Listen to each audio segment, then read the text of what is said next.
নমস্কার,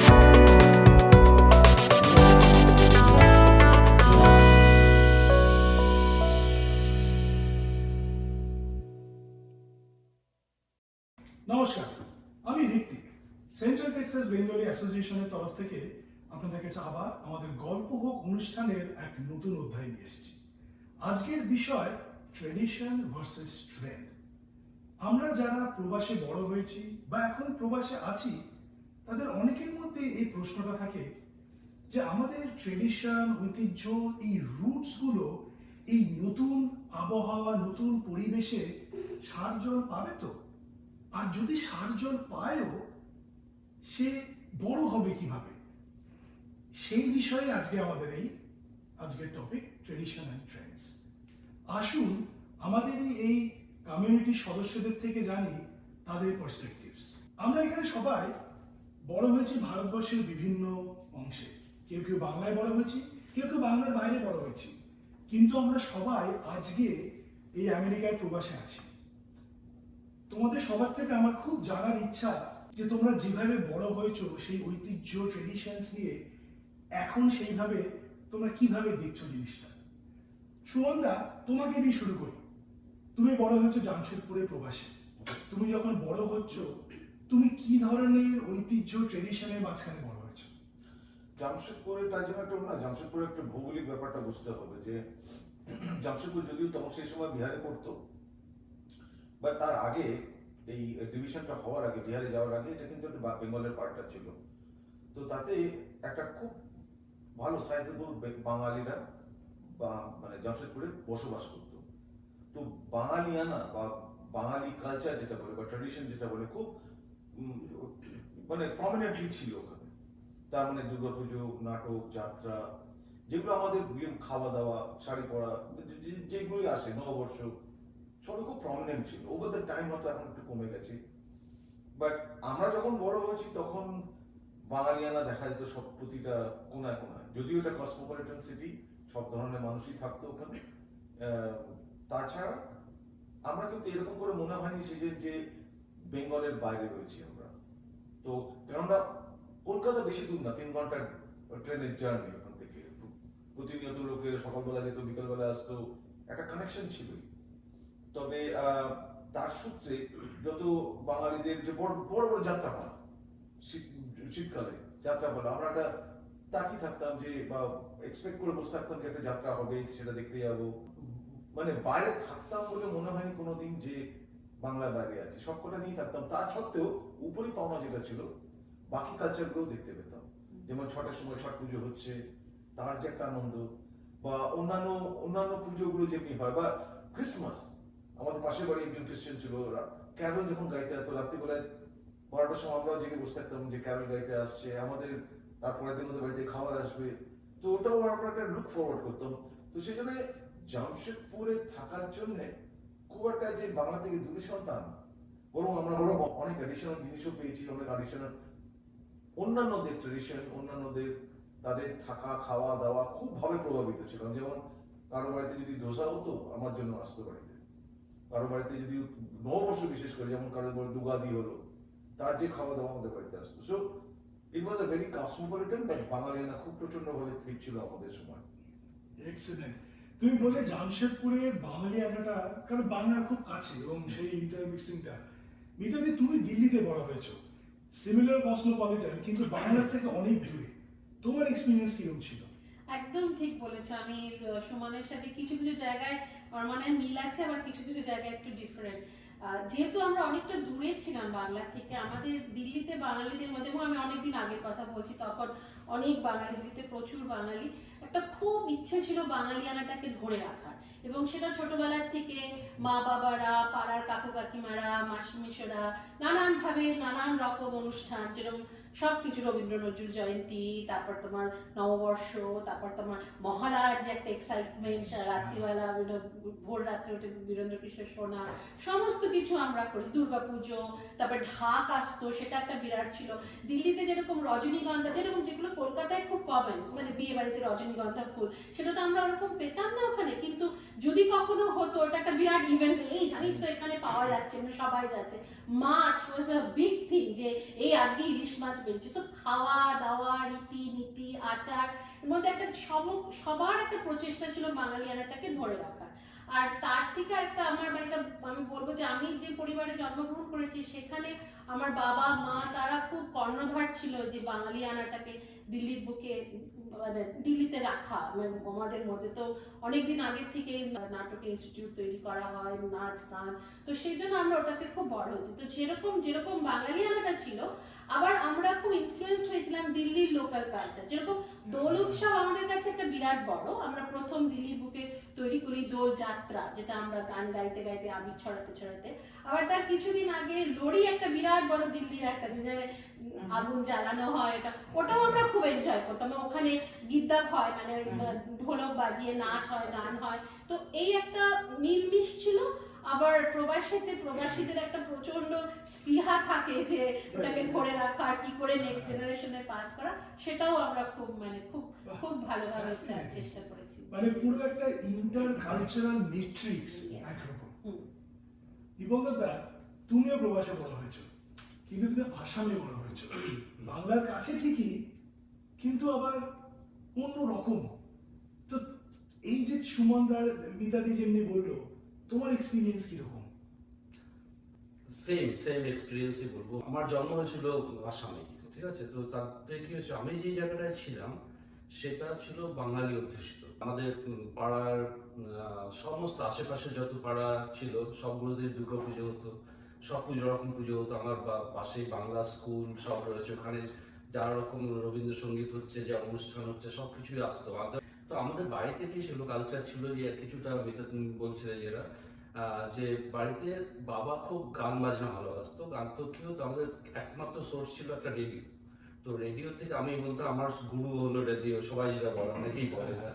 তো ওই রেডিওতে কি হতো, আমাদের কলকাতা ক আর কলকাতা খ আসতো ওখানে কিছু একটা, ওখানে আসা মানে কলকাতা খ প্রতিদিন রাত্রেবেলা আমাদের নিয়ম করে রাত ছিল কলকাতা ক আর খ শোনা হবে। একটাতে আসতো নিউজ, দেবদুলাল বন্দ্যোপাধ্যায়ের নিউজ পড়া হচ্ছে, আর একটাতে গানগুলো আসতো।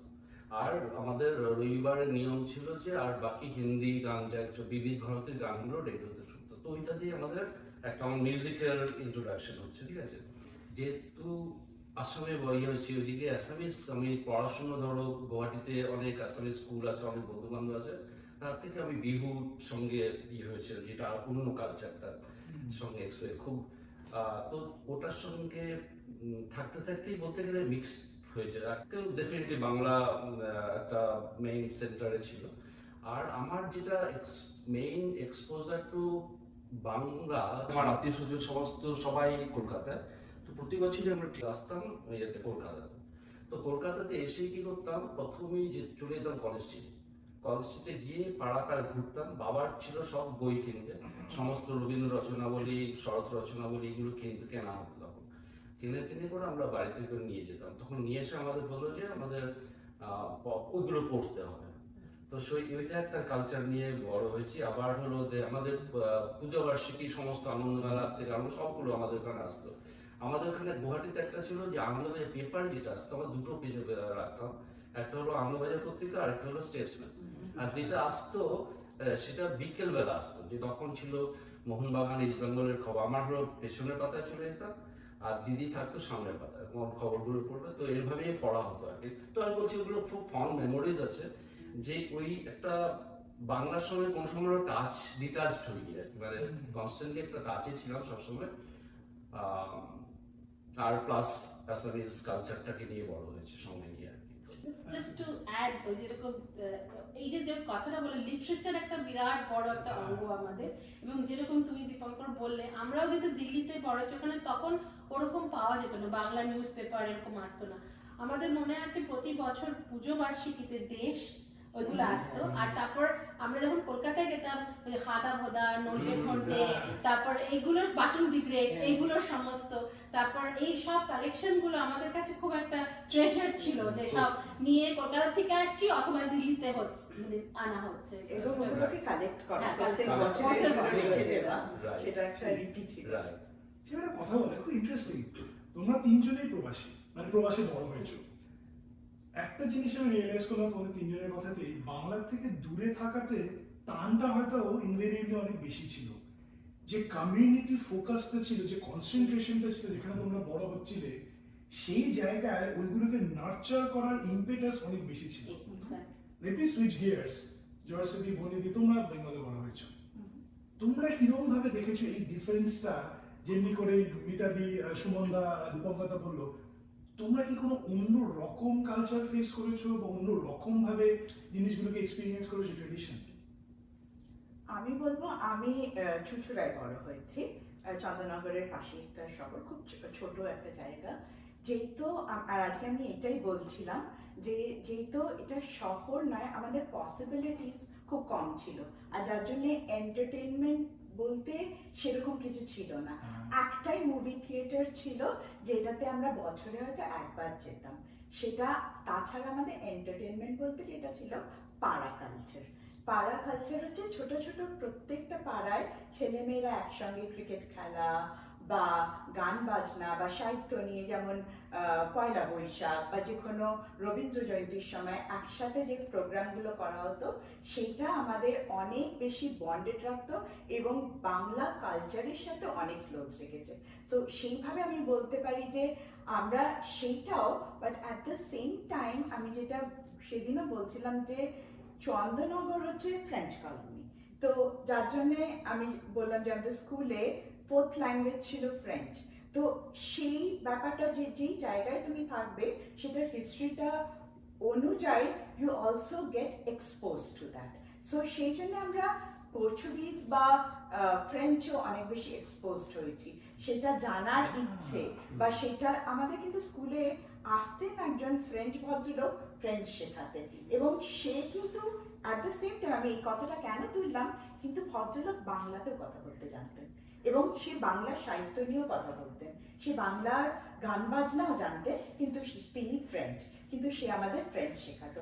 কিন্তু আমার যেটা মনে হচ্ছে আমাদের ছোট শহরে থাকার জন্যে এবং যেহেতু আমাদের অনেক এক্সপোজার ছিল না, আমাদের বড় হয়েছি আমরা সবাই একসাথে, বাচ্চারা, পাড়ার বাচ্চারা নিজেরা একটা কালচারালি, যেখানে আমাদের এখানে এখন অস্টিনে আছে, আমরা একটা নিজেরা কালচারালি অর্গানাইজেশন মতন তৈরি করেছি, আমরা ওখানে আমাদের নিজেদের একটা কালচার তৈরি করেছিলাম এবং সেটা দিয়ে আমাদের লোকালাইজ কালচার, এবং আমরা আমার ছোটদের আমরা শেখাতাম, বড়রা আমাদের শেখাতো কি করে আলপনা দিতে হয় পুজোর সময়, সরস্বতী পুজোর সময় একসঙ্গে গিয়ে ফুল তোলা, ফুল তুলে আগের দিন ফুল তুলে এনে মালা গাঁথা বা ফুল নিয়ে কি করে নাড়ু বানাতে হয় বাড়ি থেকে শিখেছি, সবাই একসাথে হয়ে বড়রা, আমাদের জেঠিমা, কাকিমারা, ঠাকুমারা আমাদের কি করে পুজোর আয়োজন করতে হয়, নাড়ু বানাতে হয়, এগুলো শিখিয়েছে। সো এগুলো অল কামস ফ্রম তাদের থেকে শেখা এবং বাচ্চারা আমাদের থেকে শিখেছে। বনির যেরকম তুমি বলতে, তোমার কথা শুনে আমার ভীষণ মনে পড়লো, এই যে আমরা ঐতিহ্যটা একটা জেনারেশন থেকে একটা জেনারেশনে পাস করি, ঠিক আমরা কিন্তু জানতাম না, যেহেতু দিল্লিতে থাকতাম, যে কলকাতায় যে সব পাড়ায় পাড়ায় সরস্বতী পুজো হয়, কিভাবে সাজানো হয়। প্রথম আমাদের ওখান কাকিমা শেখালেন যে দেখ চেন করে, মানে কাগজের এরকম চেন করে সেগুলো একটার মধ্যে একটা করে দিয়ে ওইটা দিয়ে সাজানো হয়। তারপরে এই যে ভোগ রান্না করা বা এই যে নৈবেদ্য সাজানো, কাকিমা জেঠিমা যারা ছিলেন তারা শিখিয়ে দিয়েছে। তো অনেক কিছু জিনিস এরকম সরস্বতী পুজোয় যে ডেকোরেশন, আলপনা, তারপর তোমার মহালয় কি করে হয়, তারপরে যেরকম গোটা সেদ্ধ, এই জিনিসগুলো সমস্ত অনেক জিনিস আমরা শিখেছি পাড়ার কাকিমা, যেমন একটা ক্রিয়েটেড আ বেঙ্গলি কমিউনিটি উইদিন। আমার তার সাথে না অনেক কিছু বড় হওয়াটা এক জায়গায় রেস্ট্রিক্টেড থাকে না, এই যে টিম ওয়ার্ক, মানে পাড়ায় আবার পুজোর কম্পিটিশন হতো যে কোন পুজো ভালো হচ্ছে, কোন পুজোতে ভালো সবচেয়ে ডেকোরেশন হচ্ছে, বা সেগুলোরও অনেক বেশি এনরিচ করে প্রত্যেকটা বাচ্চার বড় হওয়াতে আমার মনে হয়। জয়শ্রী, তোমার কিরকম এক্সপিরিয়েন্স? আমি খুব একটা ছোট্ট পরিবারে বড় হয়েছি, মা, বাবা, ঠাকুমা। আর আমার মা প্রবাসী, বিহারে বড় বড় হয়েছে। তো মা যেমন বাংলায় অ আ ক খ লেখা শিখিয়েছে, তেমনি পাশে আবার হিন্দিতেও অ আ ক খ লেখা শিখিয়েছে। বাবা প্রপার কলকাতার। তো বাবার ছিল যে বিভিন্ন দিন, যে বিশেষ দিনগুলো, সেই দিনগুলোতে সেই ধরনের গান চালানো। আবার পুজোর সময় বাবা আমাকে নিয়ে যেত ধর্মতলায় ক্যাসেটের দোকানে, যত গিয়ে বলতো যত নতুন আর্টিস্টদের গান বেরিয়েছে সব দিন, বাবা সেগুলোও শুনবে। তো বাবার থেকেই আমার পাওয়া যে সব কিছু মানে নতুন পুরনো সব কিছুকে নিয়ে একসাথে চলা। আর আমি আবার পড়াশোনা করেছি খ্রিস্টান স্কুলে, তো সম্পূর্ণ ওখানে আবার সরস্বতী পুজো এইসব ছিল না, কিন্তু বড়দিন মাদার টেরেসা আসতেন বড়দিনে, তো সেখানে ডোনেশন, সেখানে যে আবার অন্যদেরকে নিয়ে ভাবা, মানে আনন্দটা তো রয়েছে, আবার তার সাথে অন্যদেরকেও সেই সঙ্গে আনন্দ দিতে হয়, তার জন্য সবকিছু করা। তো এই দু ধরনের পরিবেশকে নিয়ে আমি বড় হয়েছি। আর সবচেয়ে বড় কথা, যেহেতু নিউক্লিয়ার ফ্যামিলি ছিলাম, পুজোর পর বা পুজোর সময় বা পরীক্ষার পর আমি চলে যেতাম আমার মাসির বাড়ি। তো মাসিরা হচ্ছে জয়েন্ট ফ্যামিলি, তো সেখানে তোমার পুজো, আলপনা দেওয়া, তারপরে পিঠে পিঠে পার্বণ, সেখানে বড়মানিকে দেখতাম, মানে মাসির বড় যা, যে সবার জন্য পিঠে বানাচ্ছে। আমি বললাম, বড়মানি এত পিঠে? বলে, পিঠে একা খেতে ভালো লাগে না, সবাইকে দিয়ে, সবার নামে। তো এইভাবেই আর কি নিজেকে নিয়ে সবার সাথে করে নিয়ে চলা। ফ্যাসিনেটিং, এটা ইউনিক। তুমি বাংলায় বড় হয়েছো, ইয়েট তোমার তাও একটা বাংলার বাইরেরও এক্সপোজার। তোমার মা বিহার থেকে, পাশাপাশি হিন্দি শিখেছো, অ্যান্ড অফকোর্স প্যান রিলিজিয়ান যে এক্সপোজারটা, যেটা তোমরা সবাই বলেছো। তো একটা জিনিস আমি রিয়েলাইজ করছি যে ট্রেডিশন বলতে আমরা টিপিক্যালি অনেক সময় হয়তো ভুল ভেবে নিই বা ওভার সিম্পলিফাই করি, যে ট্রেডিশন মানে হচ্ছে সংস্কৃতি, নাচ গান, পুজো আচ্চা এটসেট্রা। সেটা কিন্তু ঠিক নয়। আমি যা শুনলাম, fundamentally arts are fundamental pillar of tradition, মানে অফকোর্স গান বাজনা, লিটারেচার, আর্ট, এটা জেনারেল কালচার, সেটা একটা ভীষণ পার্ট। মানে তুমি যে জায়গার বড় হচ্ছ, সেই জায়গার কালচারটা তোমাদেরকে ইনফ্লুয়েন্স করছে। তোমার ফ্রেঞ্চ কালচার, বিহারের কালচার, আসামিজ কালচার, দিল্লি লোরি এমাও। আর ফাইনালি তোমার কমিউনিটি, যেটা স্পেশালি ট্রু, তুমি যেমনি বললে তুমি বড় হয়েছো চন্দননগরে, ইয়েট তোমার একটা কমিউনিটি এনক্লেভ সারাউন্ডিং ওই ফ্রেঞ্চ কালচারটা, তোমার জামশেদপুরের কমিউনিটি, তোমার দিল্লির কমিউনিটি, তুমি যেখানে বড় হয়েছো দীপঙ্করদা, 95% বেঙ্গলিস। তো আর্ট, কালচার আর কমিউনিটি, এই তিনটেই আমি রিয়েলাইজ করছি is the main thread that ওই ফুল সার্কেলের মতো ট্রেডিশনের চাকাটাকে ঘুরিয়ে নিয়ে যাচ্ছে। তোমাদের কি মনে হয়? আমার আমার মনে হয় যে ট্রেডিশন শুধু আর্ট কালচারের মধ্যেই সীমাবদ্ধ না, it's a art of living, হ্যাঁ, art of Way of living, life. Okay, the way of life, Yes. Right? The way of লাইফের মধ্যে এগুলোই আসে। আমি আর এটার মধ্যে ট্রেডিশন যেটা রয়েছে সেটা হচ্ছে, যেমনি তোমরা সবাই বলে, যে যেখানে বড় হচ্ছ বা যেখানে তুমি গ্রো করছো, তার একটা বিরাট বড় একটা অবদান আছে। হ্যাঁ, যেমন বন্নি বলে একটা ফ্রেঞ্চ, আমরা তো এখন বলি ইন্ডিয়ান কালচার নিয়ে কথা বলছি, বাট বন্নির কাছে ফ্রেঞ্চ বা পর্তুগিজ সেই ধরনের কালচার, ওখানে একজন একজনকে পেয়েছে যেখানে দুটো দুনিয়াকে লিখেছে। ওই টিচার যে কিনা ফ্রেঞ্চ একজন, যে বাংলা বলতে পারে, আবার ফ্রেঞ্চের সাহিত্যের সাথেও উনি কানেকশন। সো এইগুলো উপরই পাও না, এইগুলোই হচ্ছে জীবনে আসা, but it's a part of the life, হ্যাঁ, it's a cycle of the life. ঠিক। সো বেসিক্যালি পরম্পরা যেটাকে বলে, যে একটা জেনারেশন থেকে একটা জেনারেশনে যে পাস অন করা, দ্যাট ইজ ট্রেডিশন, ঠিক। That is tradition. এন্ড ট্রেডিশনে আমার মনে হয় দুটো, মানে তুমি শুধু ওয়ে অফ লাইফ, এটা একটা ফ্যামিলি আছে, ফ্যামিলি ট্রেডিশন, এটা কমিউনিটি ট্রেডিশন। ফ্যামিলি ট্রেডিশনটা অনেকের ফ্যামিলি, আমরা বাঙালি হতে পারি, কিন্তু each family has a unique tradition, হ্যাঁ, ডিফার করতে পারে। কেউ জন্মদিনে পায়েস খায়, কেউ হয়তো জন্মদিনে পায়েস খায় না, হতেই পারে। আবার একটা কমিউনিটি ট্রেডিশন, যেরকম আমরা মহালয়া এরকম ভাবে সেলিব্রেট করি। তো ওই ধরনের আমার মনে হয় ডিফারেন্ট ডিফারেন্ট জিনিস যেগুলো, মানে way of life, rituals, practices, belief, যেগুলো আমরা পাস অন করি। ছোট ছোট আমার মনে হয় ট্র্যাডিশন এইটাও, যে অনেকে ভাবে ট্র্যাডিশন শুধু পুরনো প্র্যাকটিসেস, সেটাই কিন্তু শুধু ট্র্যাডিশন নয়। যদি সেইটাই হতো তাহলে তো আমরা এগোতেই পারতাম না। আমরা যে এত বছর এগিয়ে এসেছি, যদি ওখানে আটকে থাকতাম পুরনো প্র্যাকটিসেস, ওইটা ওটা আমাদের মেথ, ওটা আমরা ভুল বলছি।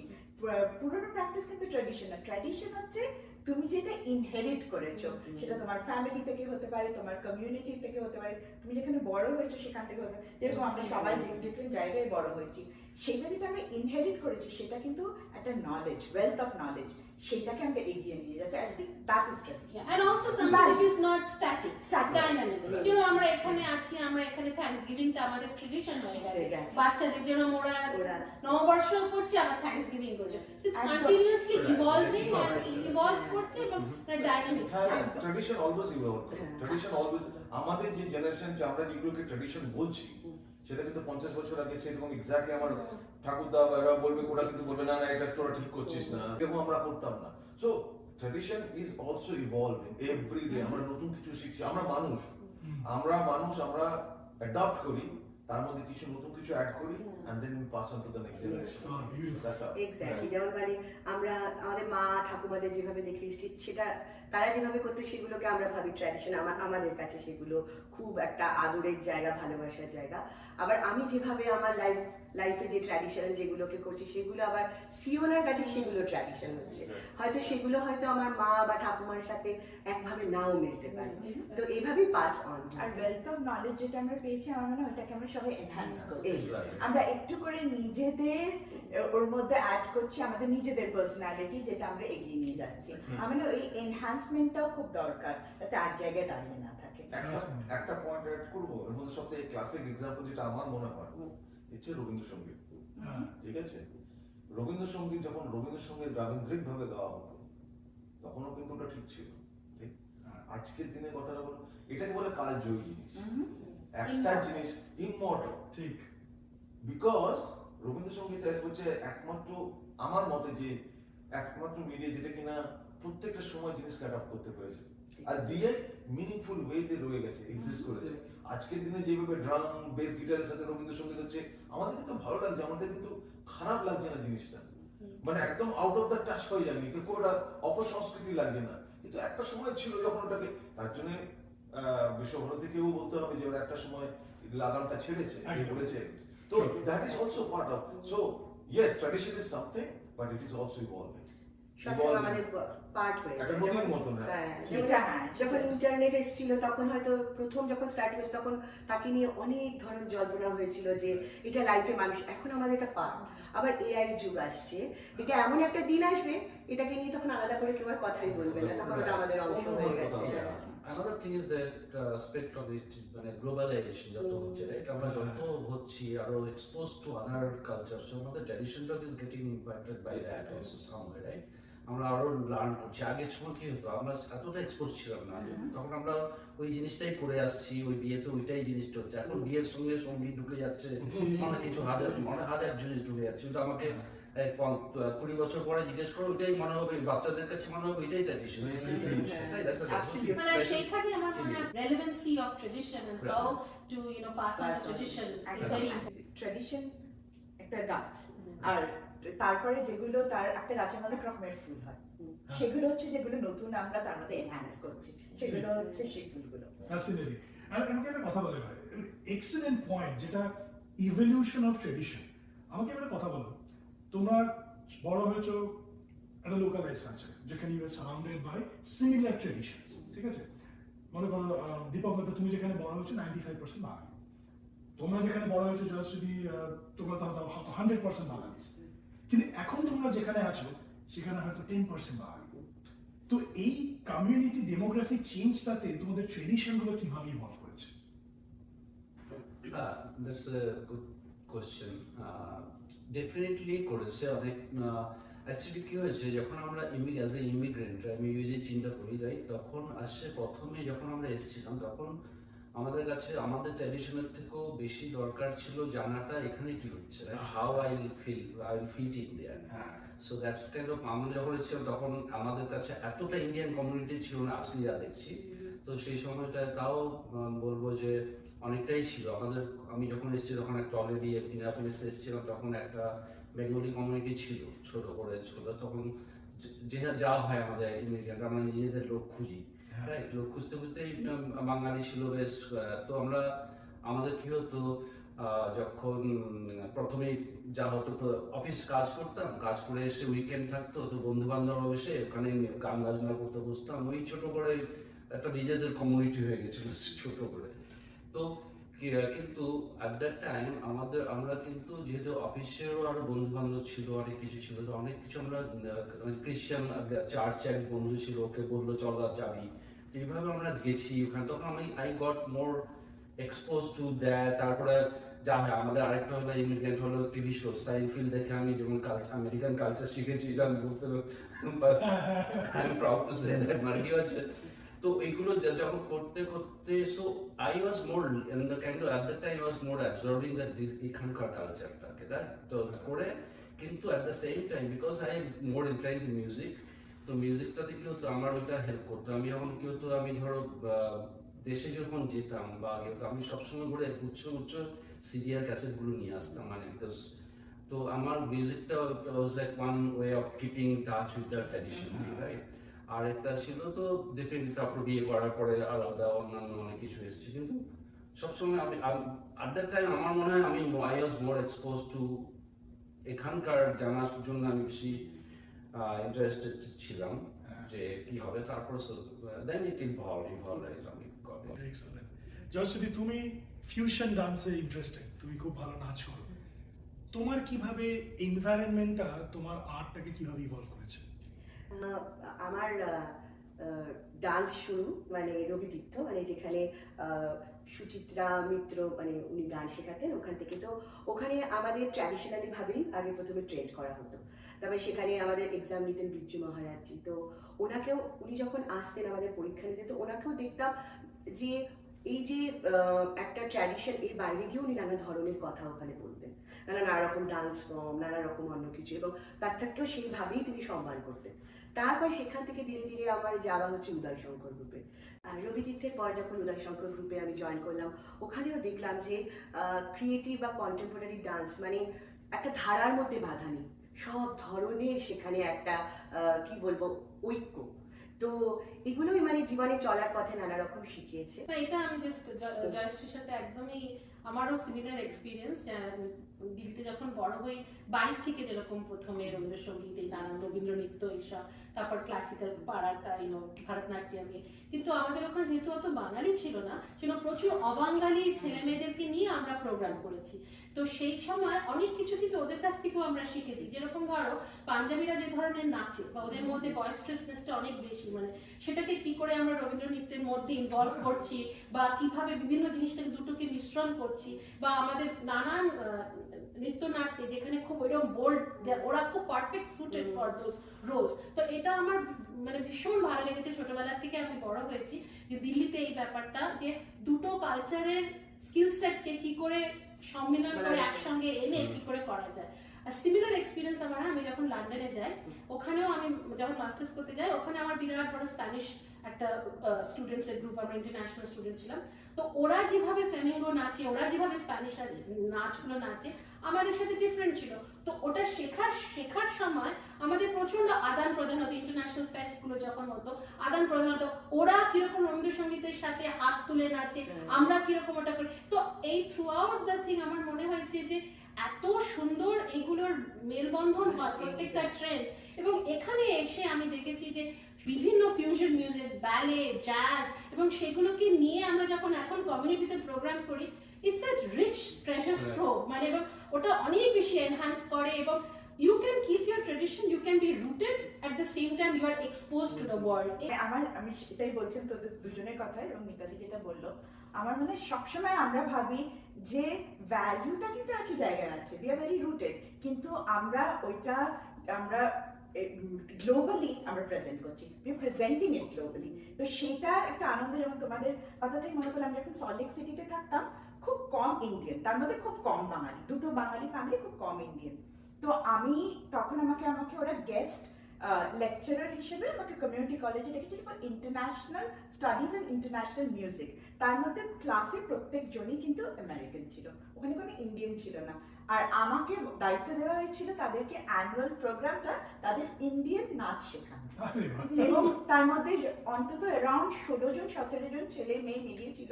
এবং ওদের যে কিউরিওসিটি বা ইন্টারেস্ট, আমাদের কালচারটা শেখার এবং আমাদের যে আনন্দটা ওদেরকে শেখানোর, সেটার স্যাটিসফ্যাকশনটা অন্যরকম। রাইট। এটা তো আমরা শুধু বাঙালি বা এই কালচারের কথা বলছি, বাট তুমি ভেবে দেখো পৃথিবীতে তো এত কালচার আছে, এত ট্রেডিশন আছে, এত কিছু আছে।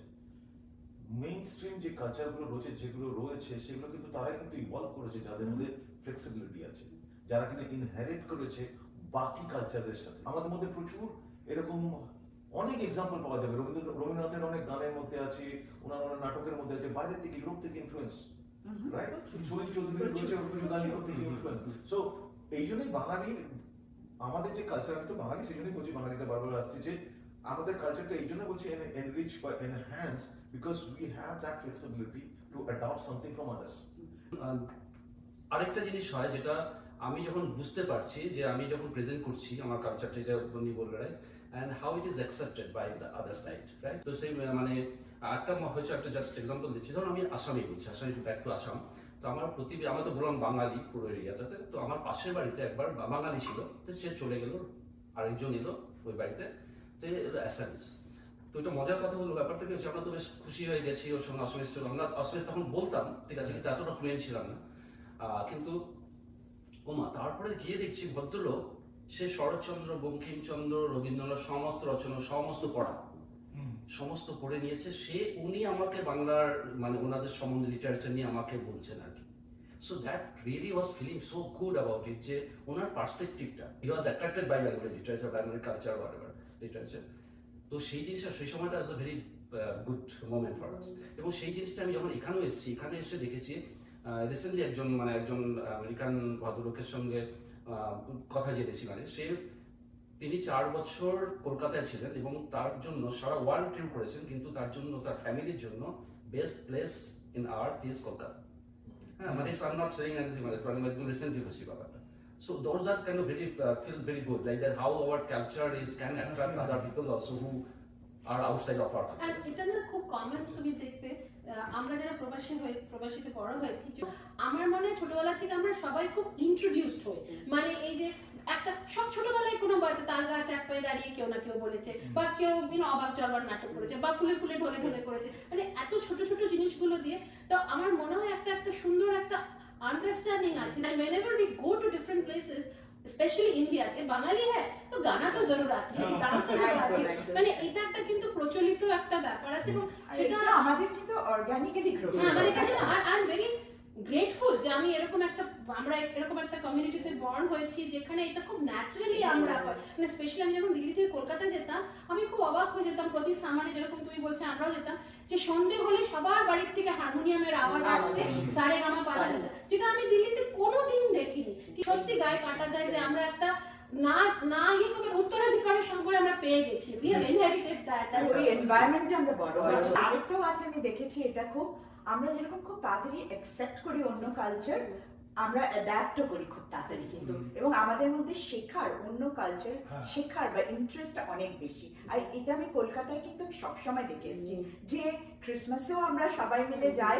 পার্ক স্ট্রিটে এবং কেক খাচ্ছি, এবং ক্রিসমাসে আমাদের সবার বাড়িতে ক্রিসমাস ট্রিও এসেছে, সেরকম সরস্বতী পুজো, দুর্গা পুজো সবই ইকুয়ালি করা হয়েছে। কলকাতায় এটা একটা ভেরি প্রাউড যে আমরা অ্যাকসেপ্ট করি, ইটস অ্যান অ্যামালগামেশন, সব কালচার এক জায়গায় এসে জড়ো। But we don't forget our own.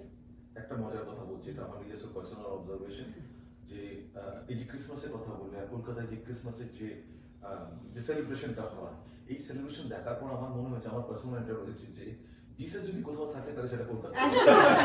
এটাতে আবার ফিরে আসছি ঋত্বিক, তুই যেটা বললি, এই যে আমরা বললাম সবাই আমরা ক্রিসমাস করেছি, আমরা ঈদেও গেছি বন্ধুদের বাড়িতে, আমরা সব কালচারে এক্সপোজড হয়েছি, কিন্তু আমরা কিন্তু আমাদের ভ্যালিউ আর যেটা দিয়ে বড় হয়েছি সেটার থেকে কিন্তু আমরা কোথাও সরে যাই। না, সেখানে আমার একটা বক্তব্য আছে, এখানে আমার একটা বক্তব্য আছে।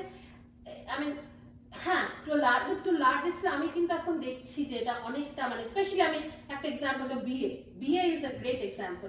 বিয়েতে আজ থেকে 10-15 বছর আগে বাঙালি বিয়েতে শাড়ি পরবো না, ঘাগরা চলিতে বিয়ে হবে, লেডিস সঙ্গীত আর এই হবে, এটা কিন্তু ছিল না। আমি খারাপ মন্দ স্টেটমেন্ট বলছি না, আমি বলছি যে আমার যে জিনিসগুলো সেগুলোকে পরিত্যাগ করে অন্য জিনিসকে নেওয়ারটা নিয়ে আমার সেখানে একটুখানি পার্সোনালি একটা ইয়ে আছে।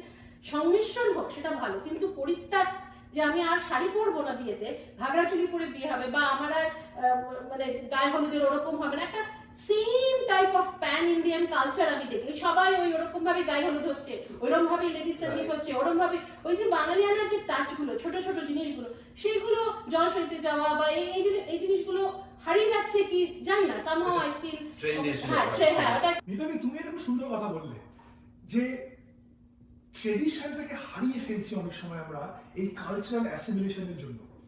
মানে কিরকম, আমি তোমাদের সবার কথাগুলো নিয়ে একটা রিয়েলাইজ করলাম, বনি তুমি একটা সুন্দর কথা বলে যে গাছের রুট।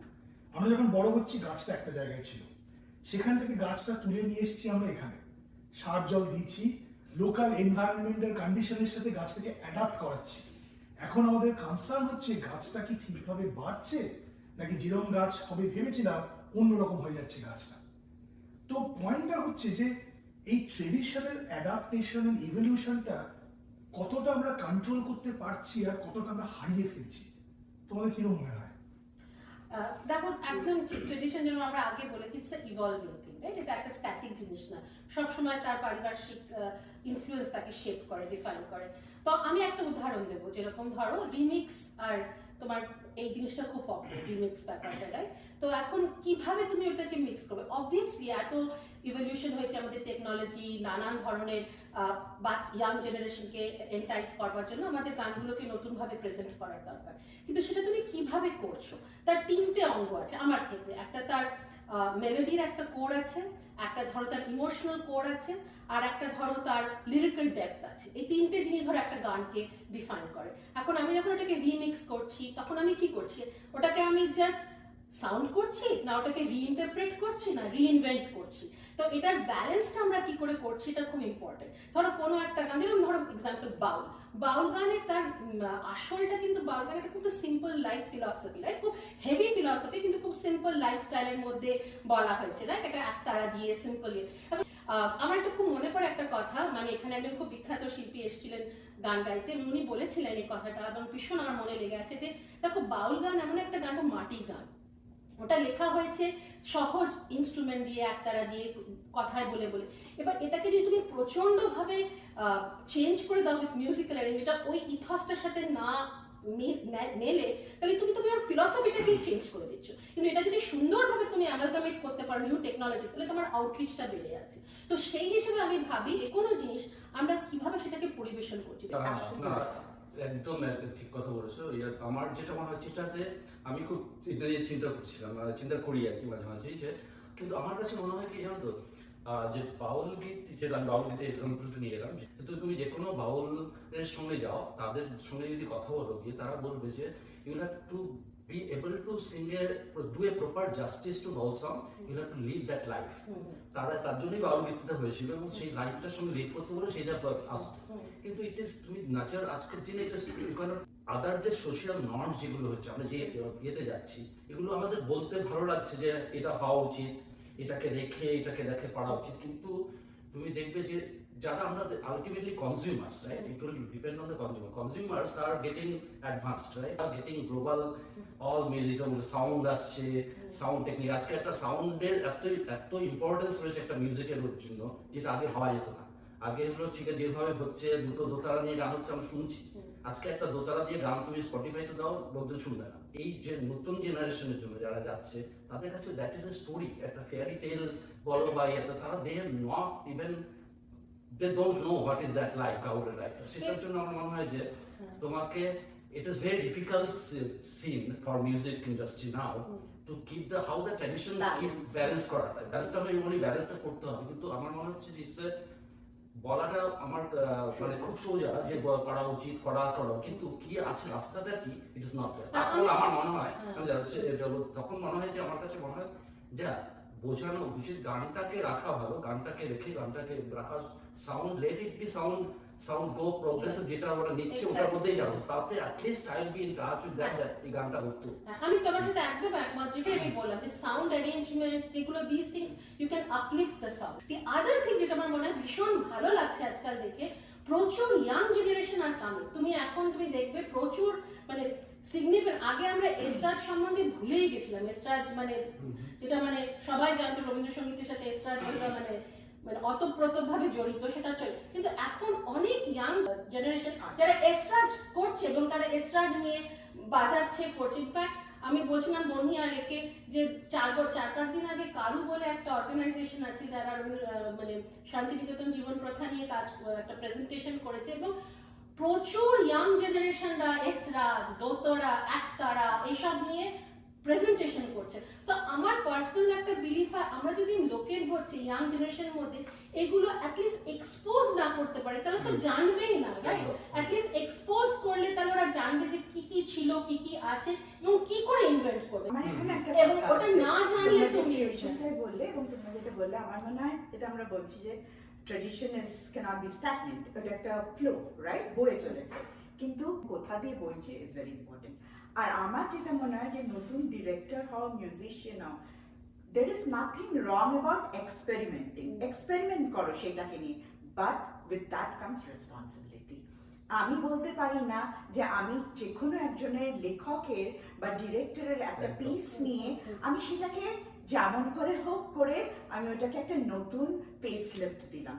সেটার জন্য আমাকে রিসার্চ করতে হবে এবং I have to be very responsible to respect the director, যে অরিজিনাল ডিরেক্টর বা অরিজিনাল মিউজিক, তবেই গিয়ে ওটা এমন একটা জায়গায় দাঁড়াবে যেটা আমি গ্লোবালি প্রেজেন্ট করতে পারবো। এবং গ্লোবালি প্রেজেন্ট করার জন্য তাকে একটা নতুন ফেস লিফট দিতে হবে বা তাকে একটা নতুন র্যাপার দিলে। এবার ফর এক্সাম্পল আমি মিউজিক থেকে আরেক জায়গায় যাচ্ছি, আমরা সবাই ছোটবেলা থেকে বড় হচ্ছে ক্যাডবেরি চকলেট নিয়ে, হ্যাঁ, এবং আমরা ক্যাডবেরি চকলেটটা কিন্তু আমাদের কাছে শুধু চকলেট না, এটা হচ্ছে আমাদের কাছে lot of emotion attach to it, ঠিক আছে, ক্যাডবেরি চকলেটে। এবার ক্যাডবেরি চকলেটটার হয়তো for presentation of marketing purpose হয়তো ওদের র্যাপারটা বদলে গেছে, কিন্তু যদি যেভাবে ওরা প্রেজেন্ট করছে মানুষের কাছে ওই ইমোশনটা যদি ইনট্যাক্ট থাকে না, যে ইমোশনটা কি এবং মানুষ কানেক্ট করতে পারে তার ছোটবেলাটাকে, তাহলে কিন্তু তার মধ্যে কোনো অসুবিধা নেই।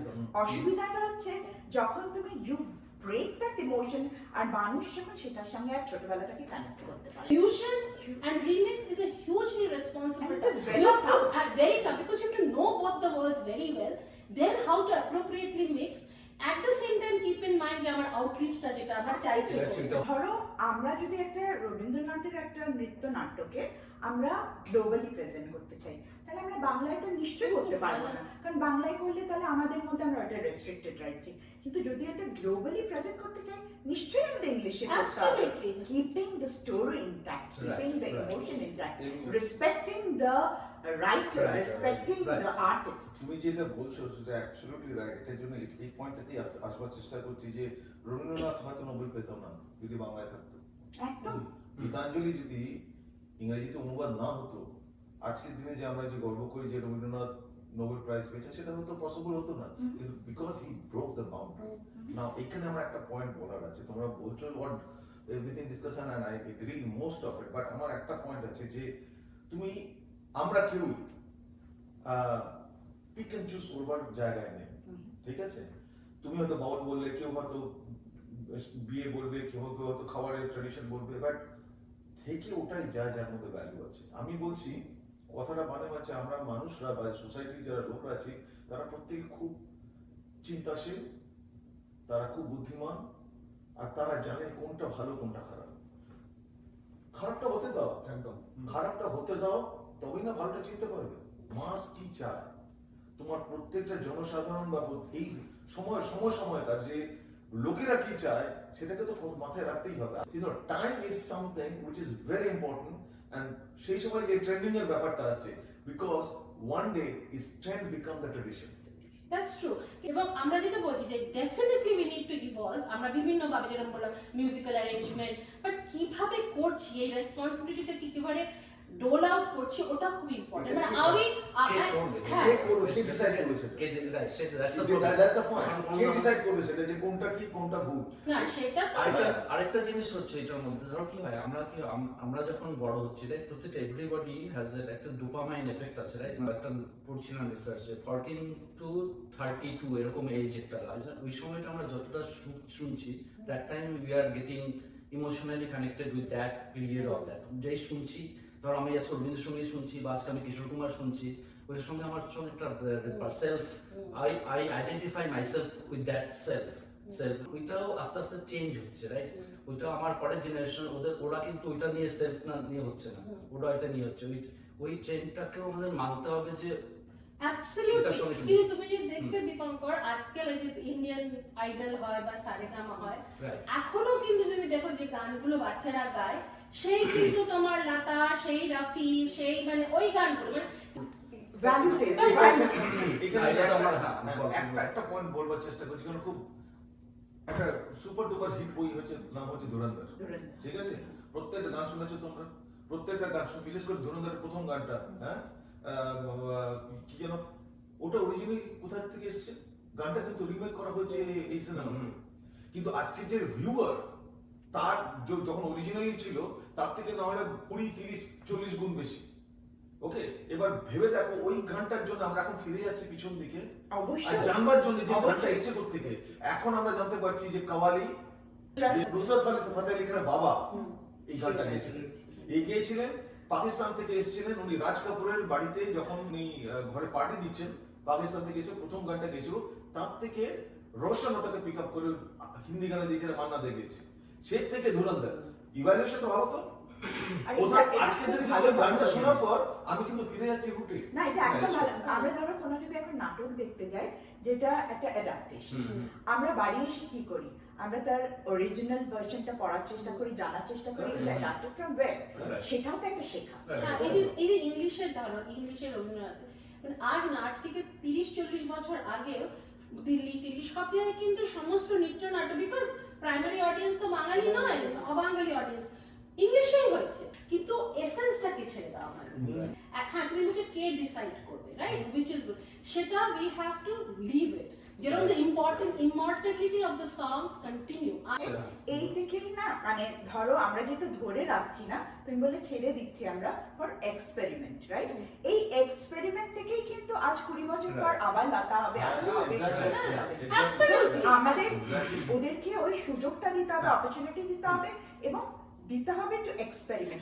আমার মনে হয় all geniuses comes from experiment. And some experiments will succeed, some Some experiments will experiments not. সেটা তুমি দেখবে, মানুষ জাজ করবে যখন তুমি এক্সপেরিমেন্টে জাস্ট সাকসিড করবে কি ফেল দুটোই করবে। part of the হ্যাঁ, process. এটাই তো part of the আমার কাছে মনে হয় কি বলতো, মানে ট্র্যাডিশনাল মানে ভালোবাসা থাকলে সেটা থেকে যাবে। যেমন ধরো স্কুলে দেখি মানে অনেকে আইপ্যাড বা এর মধ্যে মানে ক্রোমবুকের মধ্যে লিখছে, আঁকছে, আবার অনেকে এসে বলে ম্যাম আমাকে একটা পাতা দেবে, হ্যাঁ। পাতা নিচ্ছে, জল রং যেটাকে আমরা অয়েল পেন্ট, হ্যাঁ ওয়াটার কালার বা অয়েল পেন্ট বা প্যাস্টেল কালার দিয়ে সেটা আঁকছে। অনেকে আবার তোমার চায় যে কম্পিউটারে পয়েন্টসগুলো লিখে রাখতে, অনেকে দেখি আবার নোটবুকে সে আগেকার দিনের মতো পয়েন্টে মার্ক করি। তো বুঝলাম যেটা অনেক সময় অনেকে বলে যে ট্রেন্ড আসলে দেখবে, ট্রেন্ড যদি অ্যাকসেপ্ট করে মানুষ অ্যাকসেপ্ট করে না ভালো না হলে না সেটা ধীরে ধীরে নিজে এই জন্য বলছি ট্রেন্ড ইজ টেম্পোরারি, বাট ট্র্যাডিশনের একটু ডাউনসাইড আছে যে ট্র্যাডিশন চাই একটু হোল্ড করে রাখতে।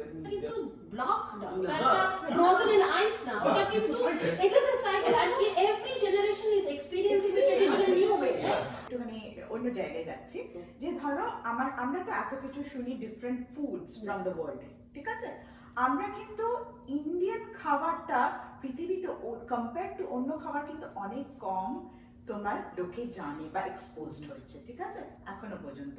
যেমন তুমি ধরো সুশি কালচার বা ডিমসাম কালচার বা এগুলো যেইভাবে হয়েছে, তাতে কিন্তু ইন্ডিয়ান ফুড কালচারটা কিছু জায়গায় পকেটস হয়েছে।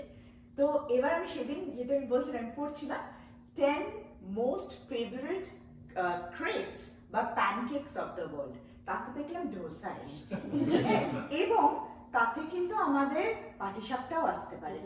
এবার আমি বলতে পারি না পাটিসাপটা তো প্যানকেক নয়, কেন প্যানকেক বললো, কিন্তু প্যানকেকের র্যাপারটা দিয়ে আমাদের দেশের খাবারটা লোকে যাচ্ছে, it is reaching globally, just নামটা চেঞ্জ হয়েছে, কিন্তু at least people are reading it, তারা গিয়ে পড়ছে এটা কোথা থেকে খাবারটা, তারা গিয়ে হয়তো গিয়ে ট্রাই করবে, এন্ড সেটা থেকে তারা কালচারটাও জানে। আমার মনে হয় যে ট্রেন্ড থাকতে হবে, trend is a kind of driver in some way. এটার সঙ্গে ওই রিলেভেন্সি যদি না থাকে, ওই দুজন যদি একসঙ্গে না যায়, তাহলেই গ্যাপটা হয়ে যায়, একটা জেনারেশন গ্যাপ বলি বা যাই বলি, রাইট? আধুনিক গানগুলো আমরা কেন ওদের ভাষা ওদের মতো করে আমরা শুনবো না, ওরা যেটা শুনতে চাইছে, বিকজ দে আর নাও আমরা একটা পার্সন তো ঠিক আছে, আমাদের ট্রেডিশন আমরা যেটা শুনে আমরা বড় হয়েছি, that is the only thing, or it could be more that we don't know outside of our roots, right?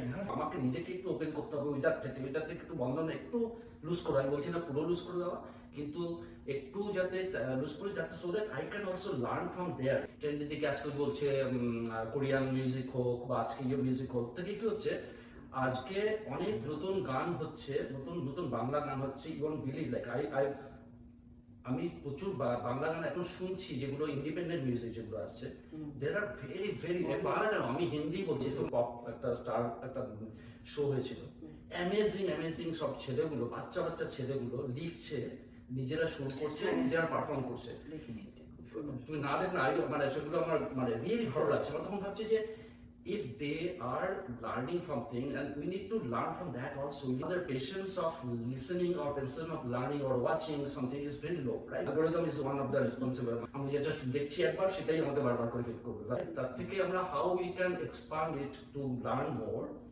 try to basically understand what their philosophy, what goes in their mind, not only just what I believe, যে আমার thought should be tradition should be part of future looking also. Fantastic. মানে ট্রেডিশনের যে ইভলিউশনটা through out the edges, এটা একটা relay রেসের মতো, একজন দিচ্ছে একজন নিচ্ছে, মাঝখানে হচ্ছে মেসেজটা, ট্রেডিশন, আর্ট ফর্ম। Right. এবার আমি খালি দিতেই চাইছি, কিন্তু অন্যদিকে নেওয়ার নিতে কেউ নেই, exactly. তাহলে ওটাই একদম। ওটাই করবে। এই যে নেওয়ার লোক, which is basically the masses, the next generation, তাদের কাছে জিনিসটাকে আকর্ষণীয় করবো যে তারাও নিতে চাইবে, so that ভবিষ্যতে তারাও দিতে পারে। আমার এখানে ছিল আমার পার্সোনাল এক্সপিরিয়েন্স দিয়ে বলতে, আমি অস্টিনে 22 বছর আছি এবং অস্টিনে 22 বছর ধরে আমি বাচ্চাদের সাথে যুক্ত আছি, বাঙালি নানান জিনিস তাদের মধ্যে ছড়িয়ে দেওয়া। আমি এখনো পর্যন্ত বলতে পারবো না আমি কোনো বছর কোনো বাচ্চার কাছ থেকে আমি একটা ফিল করেছি যে ওরা এক্সাইটেড নয়, ওরা প্রচন্ড এক্সাইটেড। ঠিক। ওদেরকে যখন কোনো গান বা নাচ বা আবৃত্তি বা নাটক যাই ছোট বড়, এবং এটা আমরা অলমোস্ট মানে ধরো সেকেন্ড গ্রেড থার্ড গ্রেড থেকে বাচ্চাদের সাথে আমি করে আসছি, প্রত্যেকে অত্যন্ত ইন্টারেস্টেড, প্রত্যেকে excited, they are elated, happy, and they are extremely talented in taking it forward. মানে আমি সত্যি বলছি, এত আমাদের এখানে যেরকম প্রোগ্রাম হয়, প্রত্যেকটা হাই স্কুলের বাচ্চা দে পিক সাচ গুড বাংলা সংস, মানে ওরা জানে যেটা ঠিক মানে আধুনিক নজরুলগীতি, রবীন্দ্রসঙ্গীত, মডার্ন, জীবনমুখী, প্রত্যেকটা ওরা তো ওয়াকিবহল, ওরা জানে কি গান হচ্ছে। তো আই এম ভেরি হোপফুল, আমার মনে হয় আমরা যত ওদেরকে অ্যাটলিস্ট এক্সপোজারটা দেবো, and then let them drive, এক্সপোজারটা দিয়ে। তুমি মিতাদি বললে যে যে বাচ্চারা ইন্টারেস্টেড, তারা নিজের থেকে খুব এক্সাইটেড, ইন্টারেস্টেড। আরেকটা সেকশন বাচ্চা নিশ্চয়ই আছে, তারা হয়তো সেইভাবে এক্সপোজ না, বা তাদের ইচ্ছে আছে বা তারা সেটা এক্সপ্রেস করতে পারছে না, বা কিভাবে সেটায় ফার্স্ট স্টেপটা নেবে সেটা তারা জানে না, এরকমও তো আছে বাচ্চা। তাদেরকে আমরা কিভাবে এক্সপোজারটা দেবো, বা তাদের জন্য এটা আমরা কিভাবে ইজি করে দেবো। অনেকে একটুখানি লজ্জা পায় বা এম্বারেসড হয়, আচ্ছা আমি কি বাংলাটা ঠিক করে বলতে পারবো বা হিন্দি বলতে পারবো বা অন্য কোনো ভাষা, তো সেটা আমরা তাদের জন্য কিভাবে ইজি করে দেবো, দ্যাট ইজ অলসো ইম্পর্টেন্ট। মানে একটা সেকশন বাচ্চা তো এটা আছে, আরেকটা সেকশন আছে। আমার মনে হয় তাদের জন্য এই যে নতুন ডিজিটাইজ জিনিসগুলো এসছে, স্ক্রিন যেমন আমরা বলি ডিসঅ্যাডভান্টেজ, তার তো কিছু অ্যাডভান্টেজও আছে। টেকনোলজি আর ডিজিটাইজেশনের তো কিছু অ্যাডভান্টেজও আছে। তুমি যদি আজকে একটা বাচ্চাকে বসে 1 ঘন্টা বলো যে আমি তোমাকে রামায়ণ আর মহাভারত পড়াচ্ছি, তারা তো ইন্টারেস্ট হবে না একটা বয়সে। বা তাকে তুমি যদি একটা ডিজিটাইজ ভার্সন করে দাও, যেটা তুমি 10-15 মিনিট স্নিপেট বা একটা ছোট সিনপসিস অফ গল্পটা, তার ইন্টারেস্ট অনেক বেশি হবে এবং সে পরবর্তীকালে আমার মানে বড় হয়ে সে আরো জানতে চাইবে।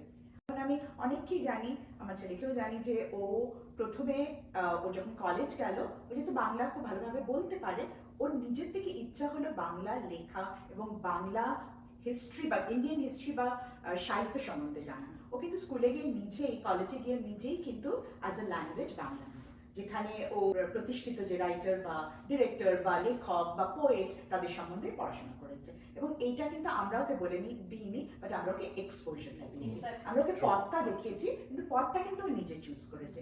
এবং আমার মানে এই যে পুজোতে আমরা যদি বাচ্চাদের বলি, তো তোমাকে পুজোয় যেতেই হবে কারণ ওইটা আমাদের একটা রিলিজিয়াস জিনিস, হয়তো that is A wrong way of saying ইট। কিন্তু আমরা যদি বলি এটা একটা ইভেন্ট যেখানে তুমি গিয়ে ফ্রন্ট ডেস্কে বসতে পারো, হেল্প করতে পারো, খাবার পরিবেশন হেল্প করতে পারো, টিকিট বিক্রিতে হেল্প করতে পারো, কালচারাল প্রোগ্রামে লাইটে হেল্প করতে পারো, ওদের মধ্যে ইন্টারেস্টটা অনেক বেশি।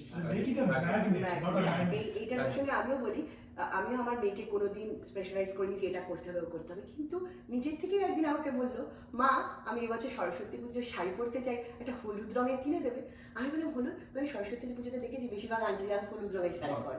তো এটাই মানে কোনোদিন বলিনি, কিন্তু অবজার্ভে ও নিজের মধ্যে নিয়ে এসছে। এবং এখন ইদানিং ও পুজোতেও মাঝে মিশালে অন্য ড্রেসও পরে, ওয়েস্টার্নও পরে বিকেলবেলা, কিন্তু সকালবেলা চেষ্টা করে একটা দিন একবেলা শাড়ি পরবো, জাস্ট অফ নিজের থেকে ওর এটা এসছে। তো আমার ওটা ভালো লাগে যে আমি কোনো দিকে প্রেশারাইজ করিনি, বাট ওর নিজের থেকে ওটা কিনে। এটাই হলো এক্সপোজ। বাড়ি, কমিউনিটি, এনভায়রনমেন্ট দেখে বাচ্চারা শেখে। তো বাবা মারা যখন আমি দেখি তারা চায় তার বাচ্চা একটা গান গাক, একটা নাচ করুক, বা একটা প্রথমে হয়তো বাচ্চাটা শাই হতে পারে, তুমি যেটা বলছো শাই, কিন্তু আস্তে আস্তে দেখি প্রথম বছর একটু শাই হতে, তারপরের বছর সে খুব খুশি, সে দুটো বন্ধু পেয়ে গেছে, তারপরের বছর সে মাকে আগের থেকে বলছে মা কবে আবার হবে, কবে প্রোগ্রাম শুরু হবে। তো এইটা কিন্তু a sense it fosters, it fosters and আরেকটা জিনিস আমার মনে হয় যে আজকাল যে ডিজিটাল ফরম্যাট গুলো আছে সেগুলো অনেক আরো enablers, these are enabling tools। এবং তুমি যেটা বললে জানা, বসে জানা তাদের জীবনে তাদের ওয়ার্ল্ডে কি চলছে। আমি দেখেছি বাচ্চারা খুব তাড়াতাড়ি অ্যাডাপ্ট করে যখন আমরা ওদের ওয়ার্ল্ডটাকে অ্যাডাপ্ট করি এবং জানার চেষ্টা করি তোমার ওয়ার্ল্ডটা কেরকম। সরস্বতী পুজো আমি ছেলে নিজে বলে খিচুড়ি খাচ্ছ তোমরা আজকে, খিচুড়ি রান্না হয়েছে আজকে, সো ওরা নিজের থেকে বলে। এক্স্যাক্টলি, আমি একটা এক্সাম্পল দিচ্ছি। আজ থেকে অনেক প্রায় 7-8 বছর আগে একটা মুভি এসেছিল নাইট ইন দ্য মিউজিয়াম আমাদের। তো সেই বছরের সরস্বতী পুজোতে আমরা ভাবলাম যে ঠিক আছে এটা তো বাচ্চাদের মুভি, ওদেরকে বলি একটা নাইট ইন দ্য মিউজিয়ামটা কি করে বাংলার ইয়েতে কর। ওরা নিজেরাই প্রচন্ড এক্সাইটেড হলো এবং ইট ওয়াজ অ্যামেজিং আইডিয়া। ওরা বললো নাইট এট দ্য মিউজিয়াম, মানে একজন মাসি তার 6জন বাচ্চা কিনে মিউজিয়াম দেখতে গেছে। এবার সেখানে দেখো ওদের আইডিয়া এবং সেটাকে রূপান্তরিত করা হলো যে লাইট চলে গেছে সমস্ত, এবার ওই মিউজিয়ামে এক একটা ক্যারেক্টার হলো বাংলার এক একজন দিকপাল, সে রাজা রামমোহন রায়, রবীন্দ্রনাথ, বিদ্যাসাগর, এরকম সব। এবং কিন্তু প্রচন্ড এক্সাইটেড হয়ে ওই যে কনটেক্সটটা খুঁজে পেয়েছে যে এই যে মিউজিয়ামের কনসেপ্ট সেম কনটেক্সটে ওদের ওয়ার্ল্ড ভিউর মধ্যে ওরা একটা সেটেল ঘর গিয়ে রিসার্চ করে আছে, এই ছিল 4 লাইন করেই লিখলো, তখন খুব ছোট। কিন্তু এটাই হচ্ছে যে connecting with them, exposing them, giving them the freedom and let them fly.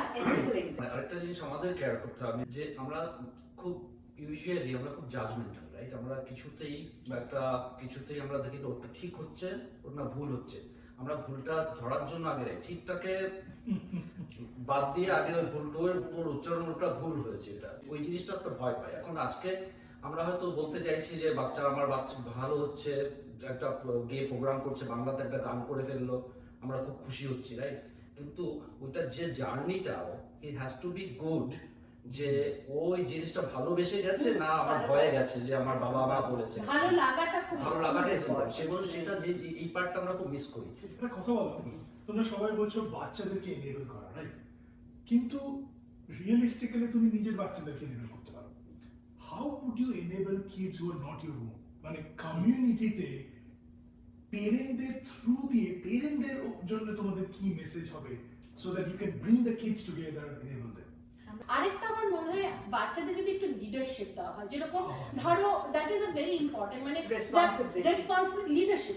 আমরা যেটা গ্রুপ অফ বাচ্চাকে যে বলি আচ্ছা তোরা এবার ঠিক কর, তো তোরা ধরো মিডল স্কুল আর কি হাই স্কুল আর এরকম, তোরা একটা কিছু করবি, maybe it's a podcast and they have lot of new age tools যেটা নিয়ে ওরা করলো, maybe introducing AI in improving some aspects of our outreach program or of our marketing program, how we can involve them in our community activities, সেটা আবার মনে হয় আর অনেক বাচ্চা আছে তো যাদেরকে আমরা সামনে দেখি না করছে, তারা কিন্তু অনেক কাজ করে যেগুলো ডিজিটাল ওয়েতে, মানে ওয়েবসাইটে কাজ করছে, দ্যাট ইজ অলসো লার্নিং।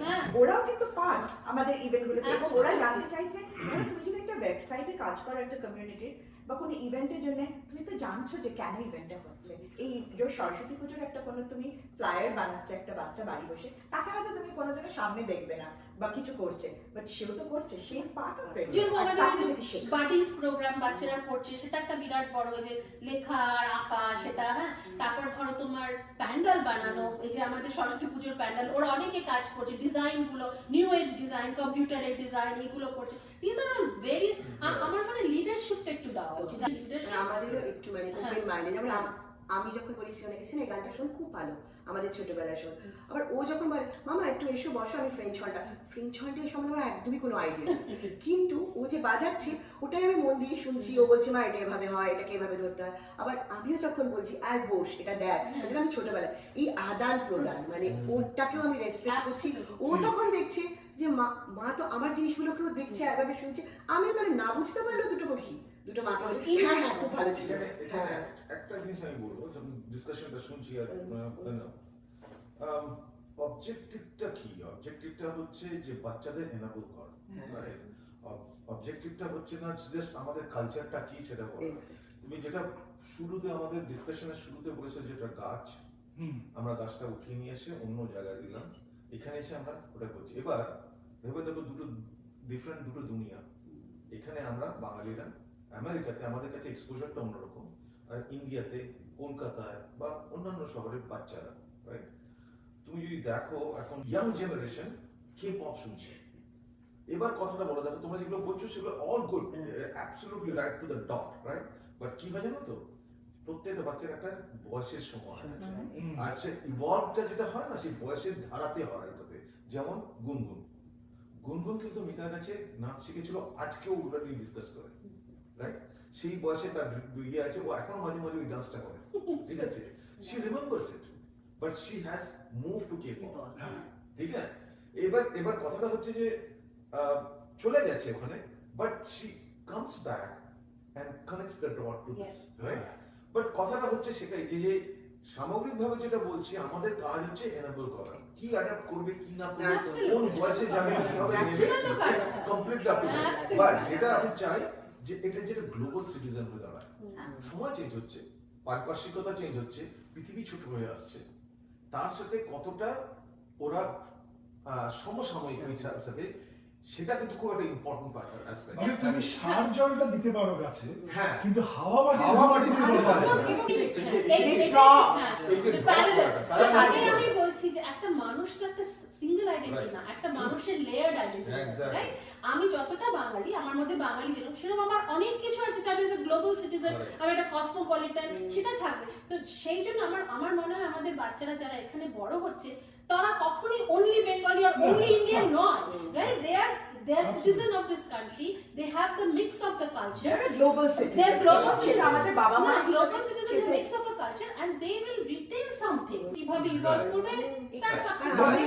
একটা কথা বলছি, ট্র্যাডিশন কথাটা যেটা এসেছে এটা রোমান ওয়ার্ড, ট্রাডা থেকে এসেছে বা এরকম ট্র্যাডিং কথাটা হচ্ছে, কিন্তু মানেটা হচ্ছে সেফ কিপিং, ঠিক safe keeping, right? Safe keeping of your values, time, culture and everything, but belief system and all, কিন্তু সময়ের সাথে সাথে সেগুলো অ্যাডপ্ট করে, and that's how you evolve. কি ফ্যাসিনেটিং একটা ডিসকাশন। সবার কথা শোনার পরে একটা জিনিসই আমি বুঝতে পারলাম, যে এই যে ট্রেডিশন, তার ইভলিউশন, এটা কোনো বাক্স নয়, এটা একটা মোশন, অনেকটা নদীর মতো। সেই নদী কলোরাডোই হোক কি কাবেরি হোক, তার কমন ফ্যাক্টর একটাই, সেটা হচ্ছে গতি। যে নদীকে আমরা তার গতি ছিনিয়ে নিই, ড্যাম লাগিয়ে দিই, সেই নদী আর নদী থাকে না, সেই নদী কদিন পর শুকিয়ে যায়। নদীকে আমাদের এগিয়ে যেতে দিতেই হবে। সে পাহাড় পর্বত জঙ্গল টপকে নিজের মতো রাস্তা বানিয়ে নেবে, তাকে রাস্তা বানিয়ে দিতে হবে। এটাই হচ্ছে আমাদের পরের প্রজন্মের প্রতি আমাদের রেসপন্সিবিলিটি, সো দ্যাট তারা এই ট্রেডিশনের নদীটাকে যেন গতিটা বজায় রাখতে পারে। ধন্যবাদ আমাদের প্রোগ্রাম দেখার জন্য, কিন্তু এক্ষুনি যাবেন না, এরপর একটা ছোট্ট খেলা নিয়ে আপনাদের সামনে আসছি। নমস্কার।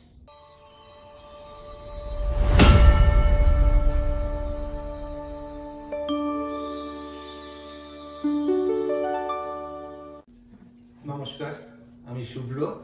তাহলে শুরু করছি আমাদের দ্বিতীয় রাউন্ড, খেলার রাউন্ড। আজকে খেলার নাম সুরের সন্ধি।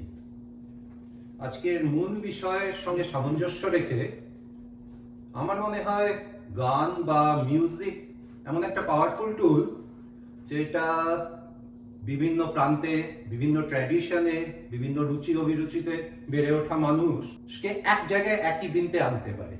তাই আজকের খেলা সুরে সন্ধি। আজকে এটা গানের খেলা। যে গানগুলো বাছা হয়েছে তার একটা কমন ক্যারেক্টারিস্টিক আছে, সেটা হচ্ছে সুর একই এবং মিউজিক ডিরেক্টরও একই। সেই সুর নিয়ে একটি জনপ্রিয় বাংলা গান তৈরি করেছেন এবং কিছু বছর পর একটি জনপ্রিয় হিন্দি গানও তৈরি করেছেন। সুতরাং সেই গানগুলোই আজকে খেলার মধ্যে অন্তর্ভুক্ত। আমার বাঁ দিকে হচ্ছে গার্লস টিম, প্যানেলিস্টরাই আছে জয়শ্রী, মিতাদি, Bonni. Again welcome to the show. ডান হাতে হচ্ছে প্যানেলিস্টদের মধ্যে সুমন দা, দীপঙ্কর দা, আর সংখ্যাটাকে এক করার জন্য হোস্টকে বসিয়ে দেওয়া হয়েছে ঋত্বিক।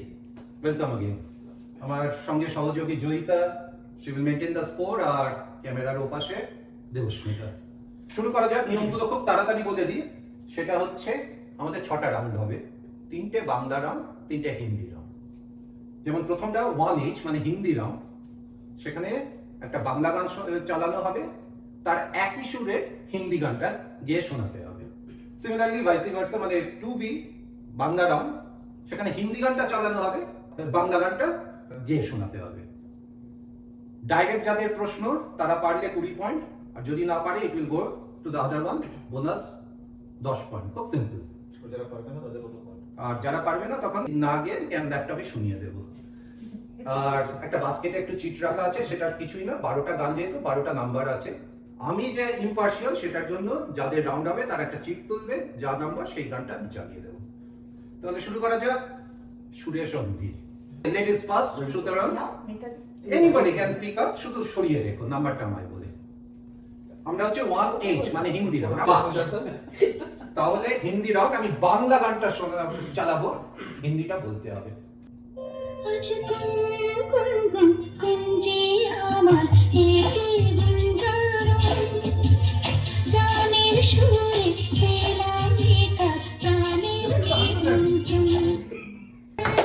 प्यार दीवाना होता है, मस्ताना होता है। Perfect 20 point.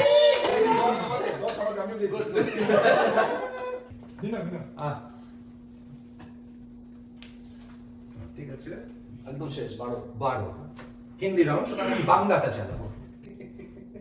যেতে পথে হলো দেরি, তাই তো পারিনি যেতে পারি, যেতে পারি, যেতে পারি, ভুল বুঝে না এবার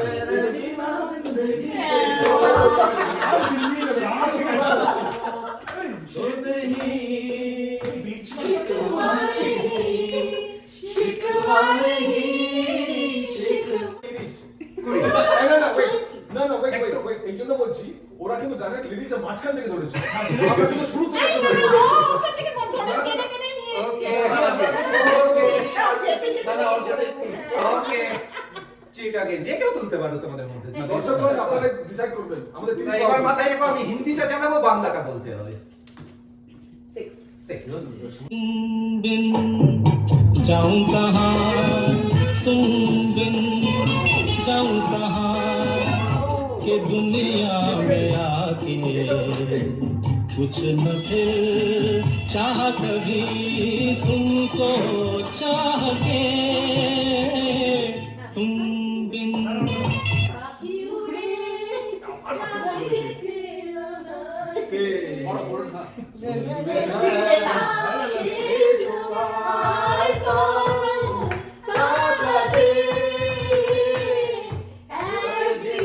পারফেক্ট। 11 এবার এটা আমাদের হয়ে পড়ে যাচ্ছে, আমার কিছু করার নেই। ये क्या हुआ,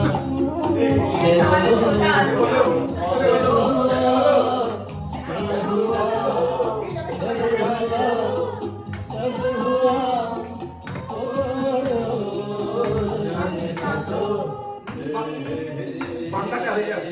কি হলো কেন এটা তো হলো বললাম তো। কি যে হলো জানি না এটা শুনে কিছু বাংলা বেরিয়ে যাবে এই কি আমরা ওকে 20 পয়েন্ট। আমরা পড়ছি আরে আমি বলছি ये कुछ तो बोलो এবার বলো। আচ্ছা আবার হিন্দি মানে বাংলাটা চালাবো। Anyway. ভয়েসে দেবেই না ভয় চলে নয়। নয়। এবার নয় বাংলা গাইতে হবে। এটা আছে নয় সরস্বতী হিন্দিটা গাইতে হবে, বাংলা নয় চালাবো। সরস্বতী শুনে কাজ নাই সে যে ডাকাত দিয়া ফাঁসি ফাঁসি শুনে আর কাজ নাই সে যে ডাকাত দিয়া ফাঁসি। কিভাবে বাংলাটা গেছি? এখানে এখানে এসে গেছে 1 2 3 5 6 এই যে 7 8 9 জানি না। জানি না এটা 10 5 কি গাও गर दिल चुराए ना गलती बोलो नन चुराए टका डाले तेरी बंसी 8 8 আমার এটা খুব ইজি। আমার কিচ্ছু করার নেই বাট সবই তো ওইসব। দাঁড়া আমরা দিতে আমরা দিতে চিন্তা বাংলা চালাবে, হিন্দি দিতে হবে। আর পাসন করো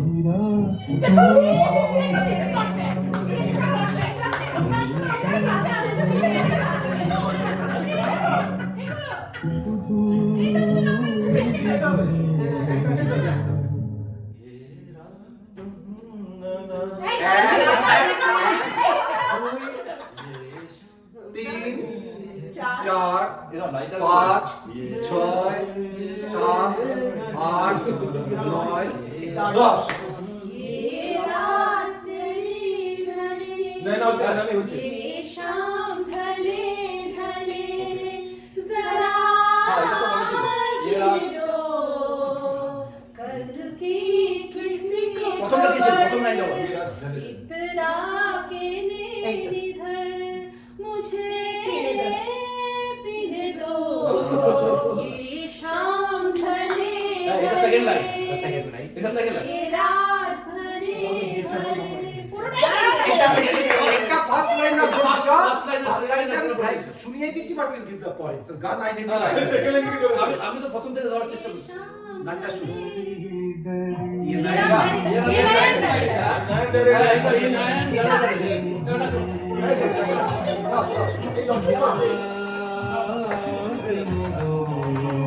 জিনে তো ভাই ঠিক আছে বললাম না তো এই এটাই আমরা এই এই এই কালচারের ইরোশন হয়ে ভুলে গেছে ধরতে পারবো না বলে থাকে। আচ্ছা গান এবার বাংলা মানে হিন্দিটা এক হ্যাঁ, এটা তো শুনে রাখা উচিত ছিল। নিশ্চয়ই আমার মনে হয় সোজাই হবে। মানে হিন্দিটা চালাবো বাংলাটা আর বাংলাটা ও হিন্দি বাংলা। যে যার লেখা রয়েছে এইচ মানে তার ওটাকে Doesn't matter, যে ভাষাটা শুনছো ওটাই গিয়ে দেবে। আচ্ছা আচ্ছা সিম্পল চালাচ্ছি অলির কথা শুনে বকুল হাসে কই তার মতো তুমি আমার কথা শুনে হাসো না তো। सैया चुरा के भैया कसम तुम्हारे मैं रो करूंगी बजाओ सैया चुरा के भैया कसम तुम्हारे मैं रो करूंगी Good job, good. না, না, শোন না, না। Hey, why don't you go?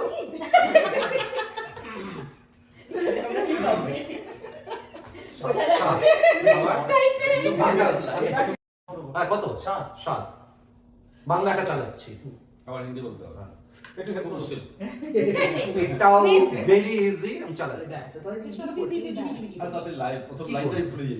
আকাশ কেন ডাকে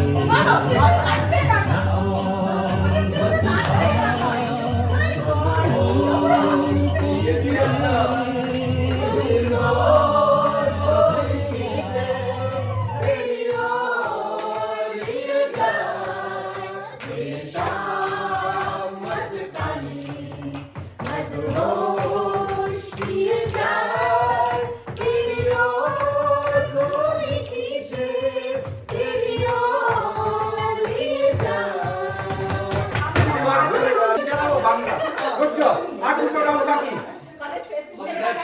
টাই হচ্ছে আর দুটো রাউন্ড বাকি। টাই পিস টাই পিস টাই ফিশ 5 ডিশ রে জয়িতা মানে অনেক করছি পাঁচ হয়ে যাবে।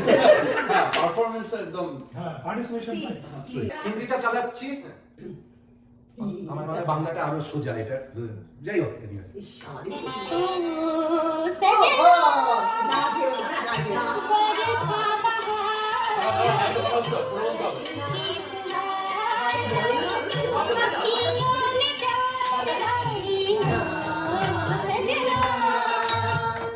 রজনী এখনো বাকি, আরো কিছু দিতে বাকি, বলে রাত জাগা বাকি না, যেও না। ওকে, তোমাদের চার নম্বর আমরা আরো দিয়ে দিচ্ছি চারে বোনাস আবার মিতালি খুঁজবে, কিন্তু কিছু বাড়ায় দেখছো, এটা আমি সব কটাই সোজা রেখেছি। मेरी भीगी भीगी सी पग चले जैसे मेरे सपने बिखरी के चले गई तेरा भी सोचे में नाम का तुझे थोड़ा से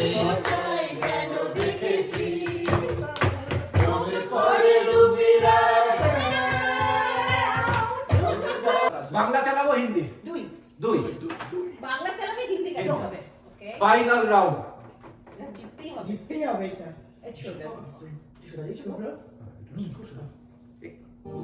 আমায় প্রশ্ন করে নীল ধ্রুব তারার কতকাল আমি রব দিশাহারা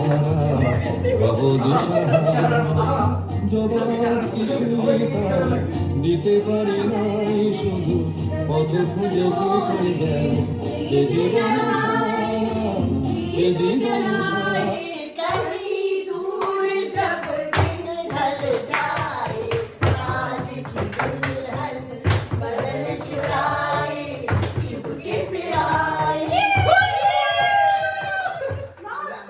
final, so boys need to এবার জিতছি ডু না। ইট। 10 বাংলা চালাবো হিন্দি, হ্যাঁ। এটা ডু অর ডাই সিচুয়েশন। না আমরা জিতে গেছি। না না পারবে। তার equal। ওহো 90 আছে। আমরা এবার নীল না বধূ এই বাবা, মন নীল যে শুধু আমি কি নিয়ে থাকি, মন দিল না বধূ আরে জানে क्या जाने क्या तुझे